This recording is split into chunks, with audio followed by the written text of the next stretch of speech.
Remember the last episode I asked you guys what car was I gonna buy? Wow, check this out. Oh my gosh, I'm salivating, you know. I'm just waiting to go and take a picture for you guys before I just dive deep in and eat the food.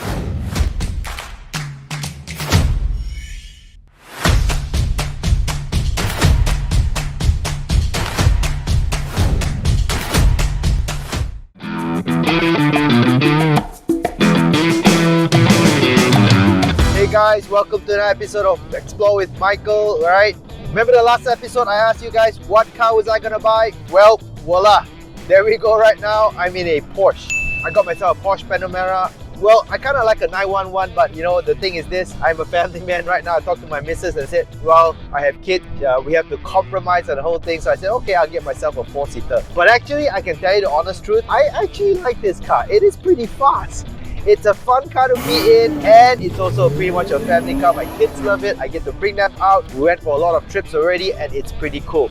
Alright, now today we're taking this car on a road trip. I'm going to take this to do what I usually do, which is property hunting.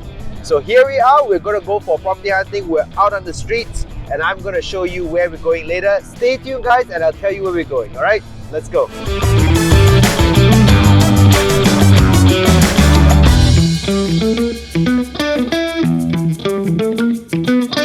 So here we are again, we are in Malacca one more time. So yep, right, this is all part of research and property studies. When you talk about investment, especially in the sub-sale areas, we go out there, we did assessments. So the first time around I came here, I looked at a couple of things. Today, I'm going to take you for a tour. We're going to see some really interesting units. They're all heritage properties, and let's see what we can buy here, okay? So follow me.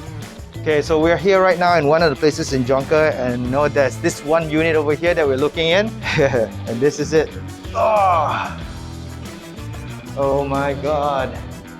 So as you can see right now, we're inside the building right now, and wow, some of these places over here are really bad and run down. But you know, hey, that's probably one of the reasons why people want to sell these properties anyway. But you look into it right now, it's such a shame because heritage, and as you can see it over here, it has so much value, it's got so much history. So if I was to buy something like this, which is, you know, I would like to preserve it, so I like to go out there and refurbish the whole thing and fix the whole thing up, because what's the value of heritage if you don't do things like that?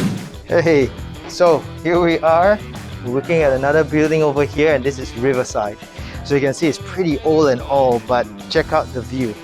So this is what I'm talking about. This is prime real estate. In any country, in any place that you have over here, something overlooking something like this has got some value. It depends on what you want to do with it. So if I'm looking into places like this, it's probably going to be F&B, pubs. It could even be a homestay or guest house. So these are some of the things that I think the value will come in. Now here's the thing. Look how quiet it is right now. There's hardly anybody around. But when the market starts to pick up, I can guarantee you there'll be boats coming on this way. There'll be people walking on both sides of this here. This is just tourist place. So this, my friends, that's got value.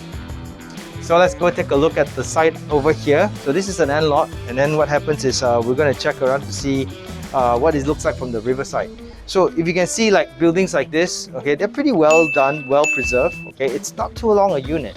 And then, you know, it's got side walls, so this is asset as well. Imagine having a nice mural on this side, you know, look at a bicycle or something, you know, an old man over here going to do some cafe or something like this. So it's gonna be a beautiful mural. You can get people coming in on that side. Once you've done that, you come right out here and wow, check this out. Isn't this a view? So I think that this is pretty cool. I can imagine right now having a meal by the side of the river right now like this, overlooking this, you know, the boats coming past. It's a little bit of a mini Venice, right? It's always about the concept, and if you can get the concepts right, I believe that anything over here you can turn into a great gem. Okay, so let's see. Alright, so we're done with the viewings. Alright, but you cannot leave Malacca without having some good Nyonya food. And I want to tell you one thing right now, this is tradition for me. Every time I come down to Malacca, I have to come to this place because prior to this, Nancy Kitchen was actually located in Jonker Street, but right now they're right here, and this, my friend, is authentic Peranakan Malaccan Nyonya food. Welcome to Nancy's Kitchen. So welcome to Nancy's Kitchen over here. I love this place because of the tradition they have. And you can look at all the goodies over here. They have all the Nyonya foods that you can find, okay? We've got your chinchalo over there as well. It's like really good stuff over here. So I always like to come here, not just for the food, but also because you can get all these tidbits and then bring back from Malacca after this. But there's a lot of history over here. If you notice the place and how they set it up, and all the celebrities that have gone in, Nancy has done a great job to go out there to promote Nyonya food, and I really love their cooking. So later on, when we order the food, wait till you watch it, it's going to be awesome. So this is Nyonya food, guys, and check out the food over here. Oh my gosh, I'm celebrating. I'm just waiting to go and take a picture for you guys before I just dive deep in and eat the food. I love Nyonya food, and if you don't know what Nyonya food is about, if you haven't tried it yet, what's wrong with you? Okay, you gotta try it over here right now. The food here for Nyonya is very different because it's a blend of both Chinese and Malay food. Okay, you have the sambal, you have the spiciness, but you have the sweetness as well. You also have the Chinese way of cooking into it as well. So the fusion of it just makes the food so appetizing. It just melts in your mouth to just try it out over here. We have things like otak pork fish, but it's braised pork. We have ayam ponte as well. And last but not least, I know this is really weird, but I love this dish the most. It is called petai prawns. Pretty much done for the day. So while I do this right now, tell me what you like about this video over here. Remember to like, click and share to people who are really wanting to come back to Malacca when it opens up, so that we all can go out there and enjoy all this great food and great adventures. Till the next time round, see ya guys! We will okay, and stay. Oh, there's a lot of shit around, so be careful. But this car that I just realized, horn don't work.